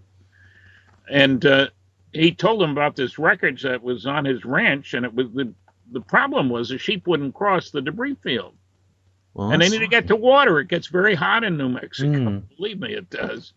Absolute guarantee. You want a good sunburn, boy, go to Roswell. It's 3,500 feet altitude and very, very dry. So you get cooked in a hurry. Yeah. Often 105, 110 degrees Fahrenheit. So I mean, do you think the government will change their minds again on this, and there'll be another final declassification? Well, the fourth volume, that case closed. The third volume said mogul, and we're not going to say anything more. Well, a few years later, they changed their mind. The fourth volume had the worst explanation yet. This is the one where it says, all this talk about bodies? Well, we did our homework. We found that we had dropped crash test dummies all over New Mexico. Oh, you got to laugh. And that's what it was, this talk about bodies. Well, there are two serious problems with that explanation. None were dropped until 1953, or 6 years later. So we got time travel for crash test dummies. Pretty neat. Yeah. Secondly, I talked to the man in charge of the program. I don't know why the Air Force didn't. His picture is in their report. Colonel Madsen. And he told me that there are two important things about the dummies. For the test to be meaningful, they were the same height, 6 feet tall, and weight 175 pounds as pilots. They'd have to be, yeah. I mean, for the test to be meaningful, and they were also in flight uniforms, flight garb, if you will. And you say, why would they do that? Because if a pilot jumps out of an airplane at 50,000 feet, the amount of heating or cooling of the body, and at first it's cooling, is very much affected by the uniform you're wearing. Yeah. You can understand that.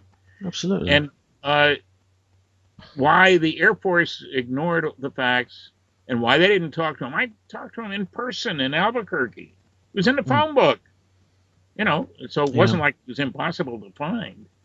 But the Air Force lied. I mean, I've got a whole article on my website, www.stantonfriedman.com. Government UFO lies. It's a long article. Lots of them. Well, I mean, it's because Glenn Dennis, who's he knew one of the witnesses. He's a man from Roswell, a local man. He describes what this witness told him these creatures look like, because they saw the bodies were actually recovered as well as the craft. When they salvaged the craft, there were creatures inside this artifact. Yeah, I was the first to talk to Glenn about what the nurse, Naomi Self, told him, as a matter of fact. We were in in a place where Billy the Kid died, a small town just outside Roswell. And, it's a ways outside, but you don't measure distances in New Mexico. Everything's far from everything else. Yeah. And, he told me about that. If you listen to the tape of that conversation, there's mariachis playing in the background. Sounds like a Western, yeah. Well, it is Western. How much more Western can you get than, Billy the Kid days? So, yes, the bodies were described. The nurse was found, and then she disappeared.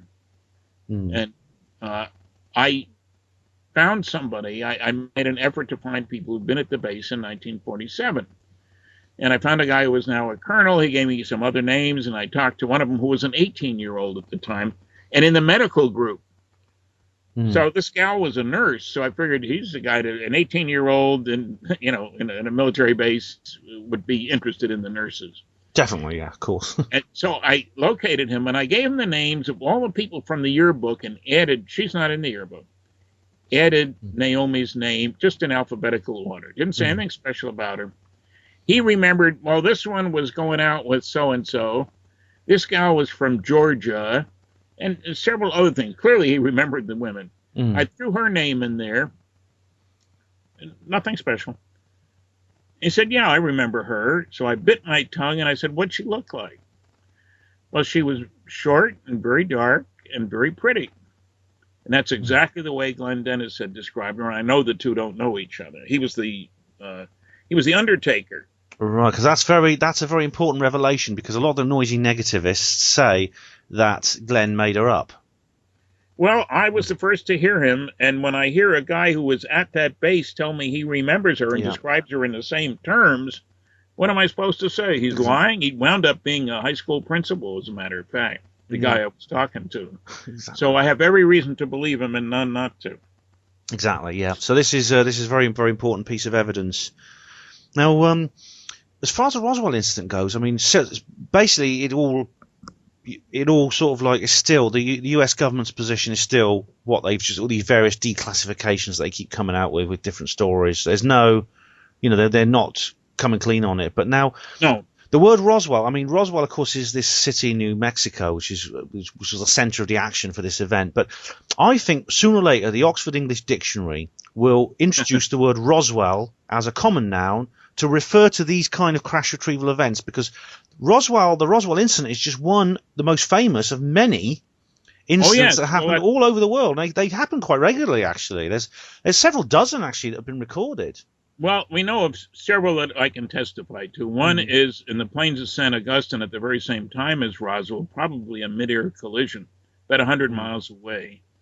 And I heard about that independently.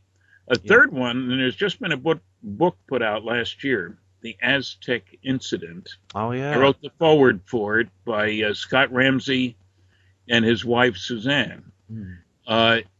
Aztec is a small town in the northwestern corner, in the Four Corners area of New Mexico, Utah, Arizona, and Colorado. And that one happened in March of 1948. And Scott and Suzanne Ramsey did one heck of a lot of investigation. That's why I wrote the foreword. I was so impressed with the work that they did. And it's listed on my website, of course. That was one that was, I'll say, crashed intact on a mesa outside Aztec. And they managed to find people that nobody else had found. We've heard about the story for many, many years. But they got beneath the surface, and they found people who were there who had never talked to anybody, police and others. And it's a very good case. Were these people? There was also a case in Varginha, Brazil. Oh yeah, I was in Brazil when that story came out, and I was not. I want to. Some people have asked me, well, how come you were in Roswell in 1947? I was not. I was 13 years old that year. It was my bar mitzvah year, if you will. I wasn't investigating UFOs at all. No, very often, people get Roswell forced into it. Roswell set the tone for the government cover-up, for the attacks by the nasty, noisy negativists. Don't bother me with the facts. My mind's made up. And, one of the documents that I hold a lot of stock with, the 3 of the over 100 MJ-12 documents, talks about the crash at Roswell.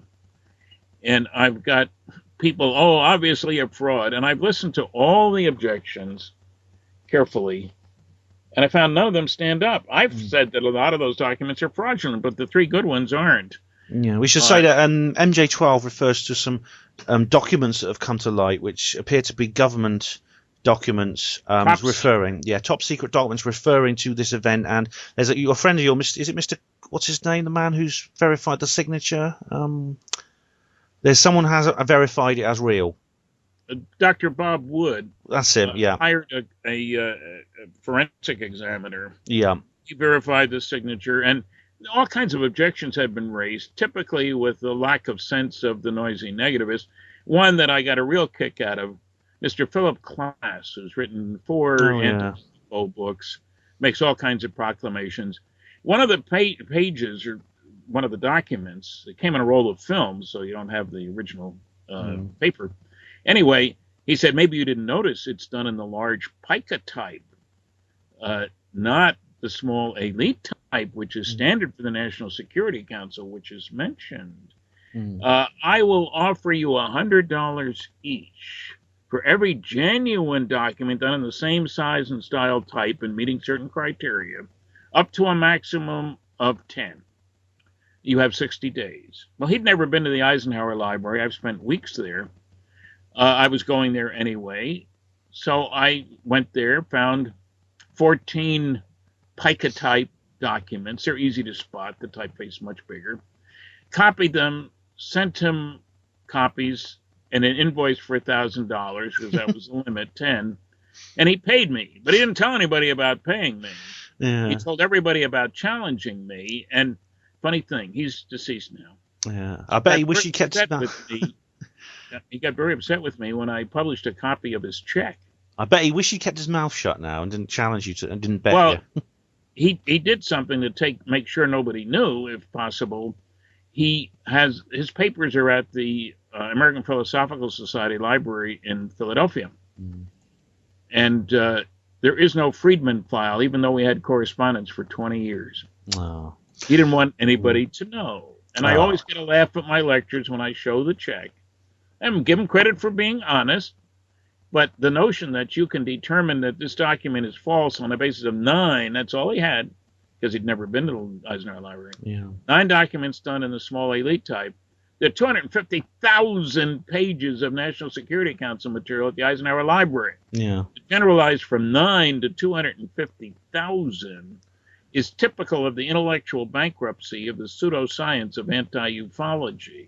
Yeah. It's irrational. Makes no sense. Definitely. Now, as far as the Roswell incident goes, I mean, there's been many others since then, and Varginha, I believe, was in 1994, but they go back before Roswell as well. I mean, you know about Cape Girardeau in Missouri? Yes. Yeah, I located Charlotte Mann, whose grandfather said that he said the last rites over I'll call it an alien for one. Was that 1945? Was it? What? No, 1942. 42. Right. Yeah, much earlier. And it appears that, and I located people who knew him, and he was very well thought of, and all the rest of that.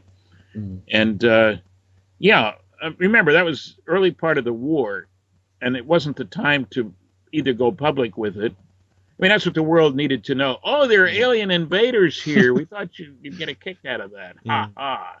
There was also a terrible tornado in Port Girardeau a couple of weeks later, and about 30 people were killed, and half the town was knocked down. And that probably, was probably buried a lot of the news. Yeah, yeah. So, how many do you need to make the story true? You need one. Yeah. Now, you don't need 50. Have you heard that in 1940, just 2 years before that, there was an actually incident over here in Britain? There was an incident in Gateshead, Tyne and Wear. Have you heard about that? No. It's the shame. The problem is there's a lot of these UFO events. There's often a long gap between the event happening and the first research being done. This happened in 1940. The witness didn't come forward until 2008. When he was by then he was an old man. Yeah, he was a small boy when it happened. He was an old man now. He approached Richard D. Hall, who's a very well-known British researcher, with this story about basically an object landed. It didn't crash. It landed in a street in the middle of Gateshead, which is a very large town in northern England, and there was all kinds of creatures there. It was really almost like a kind of menagerie of creatures. Wow. It's a really remarkable case. I'll send you the details after the interview. Okay. We're almost at the end now, Stanton. But so you've already mentioned your website. You mentioned give it another. Have you mentioned to give it another mention? www.stantonfriedman. That's FRIEDMAN.com. Right. And it lists all my books, and it has a number of articles and some fairly strong statements and data about the more interesting aspects of flying saucers. And, we don't get millions of hits a year. Incidentally, an article about those hearings last week by Lee Spiegel, who writes for the Huffington Post, and who arranged the United Nations hearing at which I was a testifier way back in '78.